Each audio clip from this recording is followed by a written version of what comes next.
देखिए, जनसंख्या कम होना चाहिए।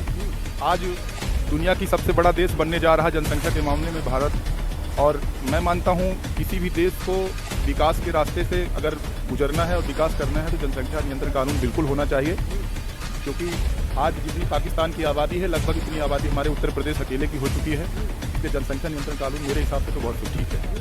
2 बच्चों पर कानून लगने चल रहा है। 2 बच्चों से ज़्यादा जिनके बच्चे होंगे उनको कोई सरकारी लाभ, कोई सरकारी सुविधाएं, सरकार द्वारा कोई फ्री राशन वाशन कुछ मुहैया नहीं कराया जाएगा। कितनी सफल रहेगी कानून पर सरकार अगर पूर्णतः इसे लागू कर पाती है तो एक तो जनसंख्या पे भी नियंत्रण होगा। जो भारत में इतनी ज़्यादा जनसंख्या बढ़ती जा रही है, भूमि बढ़ नहीं रही है, भूमि घट रही है, पॉपुलेशन पूरा बढ़ता चला जा रहा है। तो इसलिए अगर ये नियंत्रण हो जाता है सब पे, नहीं पता लगा कि हिंदुओं पे ही सिर बैन लगे, अन्य पे नहीं। हाँ, उनके 10-10 संतान टहल रहे हैं, आज हम 2 रहे तो अल्पसंख्यक होकर रह जाएंगे। इसलिए वो तो लागू हो तो सब पे लागू हो। अखिलेश और योगी में कोई कंपेयर नहीं किया जा सकता। अखिलेश की जो राजनीति है जातीयती है, और यहाँ सबका साथ सबका विकास है। अभी क्या ब्राह्मण वर्ग कुछ योगी जी से नाराज चल रहे हैं क्या? देखिए, ये कुछ आप क्रिटिकल प्रश्न पूछ रहे हैं, लेकिन जिसका जवाब देना ठीक नहीं, लेकिन मैं तो दूंगा। देखिए, अराजक तत्व जो फैले हुए हैं वो ब्राह्मणों को टारगेट कर रहे थे, और ब्राह्मणों को टारगेट करके हम लोगों की सरकार को बदनाम करने का काम कर रहे थे। बाकी ये है कुछ न कुछ छोटी मोटी जो गलतियां हुई हैं, अगर कोई गुंडा मारा जाए या फिर किसी गुंडे की क्षति हो तो इससे ब्राह्मणों को कोई फर्क मुझे नहीं लगता कि पड़ना चाहिए। बाकी ये है कि ब्राह्मण समाज आगे आने वाले समय में तय करेगा, भारतीय जनता पार्टी के साथ ही जाएगा और भारतीय जनता पार्टी के साथ ही कार्य करेगा। 2022 में पूर्ण बहुमत से योगी जी की सरकार बन पाएगी? माननीय योगी जी के नेतृत्व में पूर्ण बहुमत से सरकार बनाने की कोशिश हम लोग करेंगे और बन करके हमारे साथ हैं प्रदीप कुमार मिश्रा जी, जो कि चाणक्य हिंदू राष्ट्रीय सभा के राष्ट्रीय अध्यक्ष हैं। तो चलिए हम उनसे बातचीत करते हैं। 2022 के चुनाव में अब की बार कौन मुख्यमंत्री रहेगा, योगी आदित्यनाथ की अखिलेश यादव? देखिए, जहाँ तक मेरी राय है, Yogi Adityanath is better. Yogi Adityanath better हैं जी। ऐसा कहें? देखिए, जब से योगी आदित्यनाथ जी आए हैं और पूरे प्रदेश में गुंडागर्दी पूरी तरीके से समाप्त हो चुकी है, और आज हमारे सबके यहाँ ऐसा लगने लगा है कि गुंडे जो हैं अपने आप हमारे क्षेत्र में ही आसपास में हम देखते थे दिन प्रतिदिन आए दिन स्नैचिंग, बदमाशी, बदतमीजी करते हुए लड़के खड़े हुए दिखाई पड़ते थे। आज अपराध में कहीं ना कहीं कमी आई हुई है। अपराध कम हुए हैं, भ्रष्टाचार कम हुए हैं? भ्रष्टाचार भी कम हुए हैं। भ्रष्टाचार भी कम हुए हैं? बिल्कुल कम हुए हैं। जैसे कानून व्यवस्था के नाम पर भाजपा सत्ता में आई थी, तो कितनी सफल है भाजपा? देखिए, लंबे समय का जो कार्यकाल अदर पार्टियों ने दिया, जो समय लिया है, उनको 2 दिन में नहीं साफ किया जा सकता। ये है कि हम लोगों ने पूरा अच्छा प्रयास किया है और भारतीय जनता पार्टी के नेतृत्व में एक सफल कार्य हम लोगों ने करके दिखाया है, और बहुत हद तक भ्रष्टाचार में कमी आई है। महिला सुरक्षा पर क्या कहना चाहेंगे? महिला सुरक्षा में आप देखते थे आए दिन बलात्कार, लूट घसीट बचे हुए थे, उसमें बहुत सारी कमियां आई हुई हैं, और जो कमियां भी हम लोगों के बीच में सरकार में बची भी हुई हैं, आशा है, कोशिश ये भी करूँगा कि उसको भी हम लोग दूर करने की कोशिश करेंगे। अच्छा, तो 2022 में योगी जी पुनरावृत्ति कर पाएंगे? जी बिल्कुल करेंगे। 2022 में योगी जी पुनः योगी जी के नेतृत्व में सरकार बनाएंगे, और जितने भी विरोधी अराजक तत्व हैं उन सबको दूर करते हुए हम लोग पुनः सरकार बनाएंगे। जैसे कि हैदराबाद से ओवैसी ने ऐलान किया है कि यूपी में 100 सीटों पर चुनाव लड़ेंगे, ओवैसी क्या कर पाएंगे? देखिए, ओवैसी जी की बात से हमको हंसी भी आती है। एक बार जरा सोचिएगा, दिमाग लड़ाइएगा अपने हिसाब से। आप लोग पत्रकार हैं, बहुत से लोगों से आप लोग डिबेट करते रहते हैं। ओवैसी जी किसका नुकसान करेंगे? ओवैसी जी के चुनाव लड़ने से भारतीय जनता पार्टी पे कोई फर्क पड़ने वाला नहीं है, और ओवैसी जी को जितना चुनाव लड़ना है लड़े, हमें क्या करना है ओवैसी जी से। नहीं, ओवैसी जी आ रहे हैं, सपा का नुकसान करेंगे भाजपा का? ओवैसी जी से मेरा कोई नुकसान होने वाला नहीं है। भारतीय जनता पार्टी के किसी भी कार्यकर्ता का कोई नुकसान होने वाला नहीं है। भारतीय जनता पार्टी का कार्यकर्ता जो है वो एकदम पूरी तरीके से तैयार है। आज चुनाव हो जाए, भारतीय जनता पार्टी रिगेन होकर के आ जाएगी। अच्छा, जैसे कि अयोध्या में राम मंदिर बना, 370-35 से धारा हटाया गया, तो भाजपा को फायदा होगा? बिल्कुल होगा।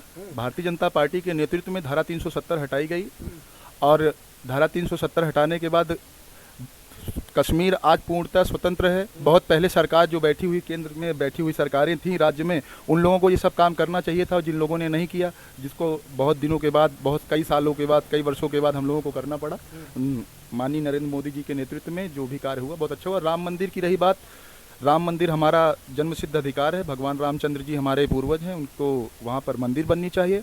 और मैं ये मानता हूँ कि मंदिर के साथ साथ जब कोर्ट का जो फैसला आया हुआ है, मंदिर भी बने और मस्जिद भी बने। मस्जिद बनने से हमें कोई ऐतराज़ नहीं है, मस्जिद भी बननी चाहिए। मंदिर जो है, राम मंदिर बन रहा है, भव्य मंदिर बनेगा। भव्य मंदिर बनेगा, भव्य मंदिर बनेगा। इससे भाजपा को फायदा होगा? बिल्कुल होगा। हम लोगों ने भाजपा के किन कामों से जनता खुश है? अब भाजपा के किन कामों से जनता खुश नहीं है, इसका आप जवाब दे दीजिए। कितना विकास किए हैं योगी जी? आज से पहले जो सड़कें आप लोग देख रहे हैं, ये भारतीय जनता पार्टी के विकास की देन है। हर जगह सड़कें बनाई गई हैं। उज्ज्वला योजना के अंतर्गत हर जगह हम लोगों ने वो गैस का कनेक्शन दिया, लाइट दिया, घर में रसोई। एक सवाल था मिश्रा जी, जैसे कि अभी क्या ब्राह्मण वर्ग कुछ योगी जी से नाराज चल रहे हैं क्या? देखिए, ये कुछ आप क्रिटिकल प्रश्न पूछ रहे हैं, लेकिन जिसका जवाब देना ठीक नहीं, लेकिन मैं दूंगा। देखिए, अराजक तत्व जो फैले हुए हैं वो ब्राह्मणों को टारगेट कर रहे थे और ब्राह्मणों को टारगेट करके हम लोगों की सरकार को बदनाम करने का काम कर रहे थे। बाकी ये है, कुछ न कुछ छोटी मोटी जो गलतियां हुई हैं, अगर कोई गुंडा मारा जाए या फिर किसी गुंडे की क्षति हो तो इससे ब्राह्मणों का कोई फ़र्क मुझे नहीं लगता कि पड़ना चाहिए। बाकी ये है कि ब्राह्मण समाज आगे आने वाले समय में तय करेगा, भारतीय जनता पार्टी के साथ ही जाएगा और भारतीय जनता पार्टी के साथ ही कार्य करेगा। तो 2022 में पूर्ण बहुमत से योगी जी की सरकार बन पाएगी?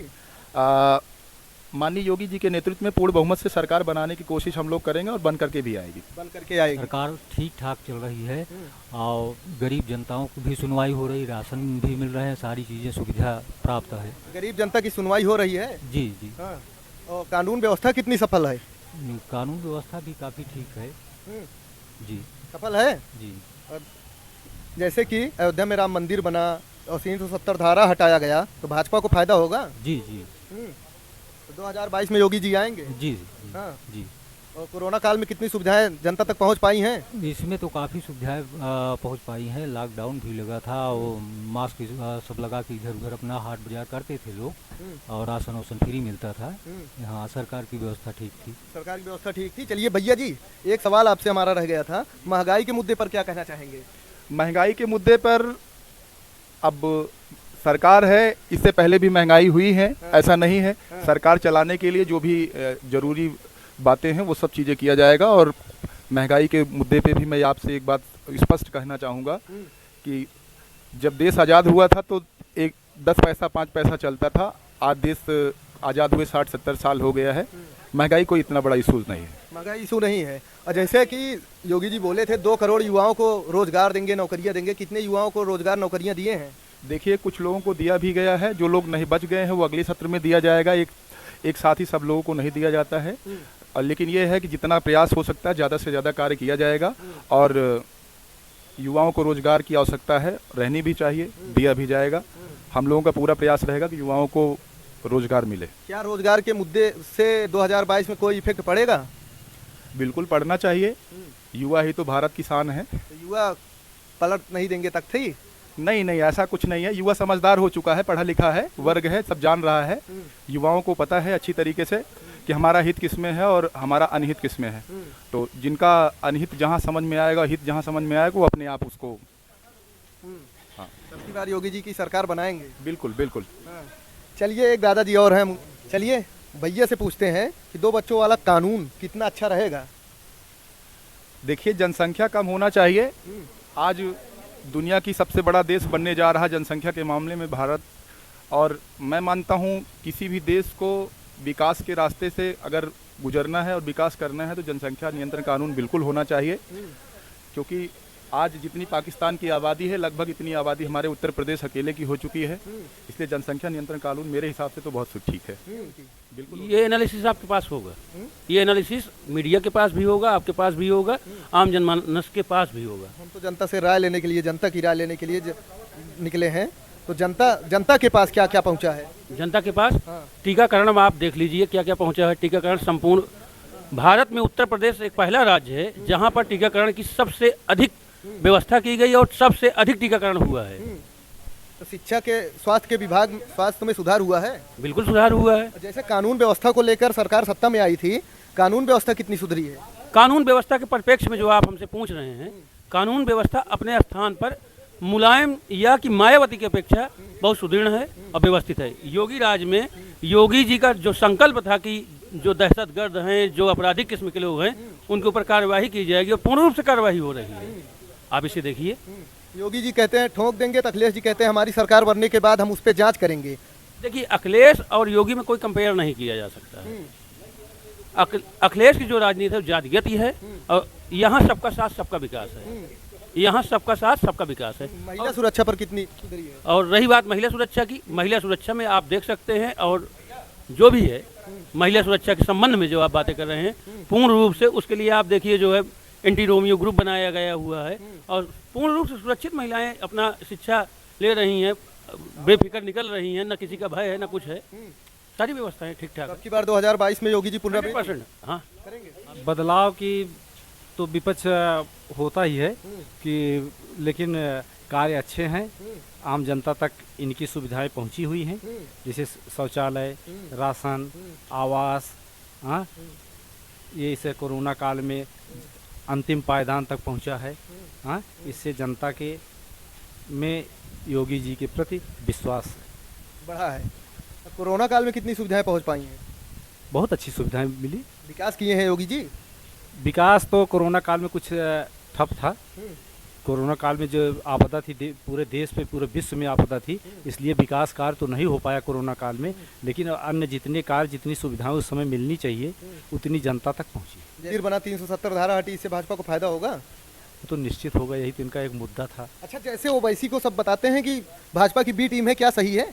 निश्चित रूप से बी टीम है। निश्चित रूप से कहीं न कहीं हाँ। भाजपा को ये लाभ पहुंचाने के लिए हर तरीके से दे रहे हैं। अभी देखिए जिला पंचायत चुनाव हुआ, उसमें भी इनके दो जो हैं वो भाजपा को वोट दिए, 2 सदस्य। जिला पंचायत सदस्य के जैसे अध्यक्ष का चुनाव था, ये 73 में से 68 सीट अपने यहाँ योगी जी जीत पाए हैं कि ये तो प्रकांड जीत है योगी जी की, तो क्या इससे 2022 में कोई इफेक्ट पड़ेगा? नहीं, इस चुनाव से कोई फर्क नहीं पड़ता। हर सत्ता, ये सत्ता का चुनाव होता है। जिला पंचायत, ब्लॉक प्रमुख, ये सत्ता का चुनाव है। जिसकी सरकारें रही हैं, जब भी जिसकी सरकारें रही हैं, भरपूर फायदा लिया है। सबने वही किया है, पुनरावृत्ति किसी ने बदला नहीं ट्रेंड। एक सवाल था हमारा आपसे, 2 बच्चों पर कानून लगने चल रहा है, 2 बच्चों से ज़्यादा जिनके बच्चे होंगे उनको कोई सरकारी लाभ, कोई सरकारी सुविधाएं, सरकार द्वारा कोई फ्री राशन वाशन कुछ मुहैया नहीं कराया जाएगा। कितनी सफल रहेगी इस कानून पर सरकार? सरकार अगर पूर्णतः इसे लागू कर पाती है तो एक तो जनसंख्या पे भी नियंत्रण होगा। जो भारत की जितनी ज़्यादा जनसंख्या बढ़ती जा रही है, भूमि बढ़ नहीं रही है, भूमि घट रही है, पॉपुलेशन पूरा बढ़ता चला जा रहा है। तो इसलिए अगर ये नियंत्रण हो जाता है सब पे, नहीं पता लगा कि हिंदुओं पे ही सिर्फ बैन लगे, अन्य पे नहीं। हाँ, उनके 10-10 संतान पहल रहे हैं, हाँ हम 2 रहे तो अल्पसंख्यक हो के रह जाएंगे। इसलिए हो तो लागू हो, तो सब पे लागू हो। हाँ।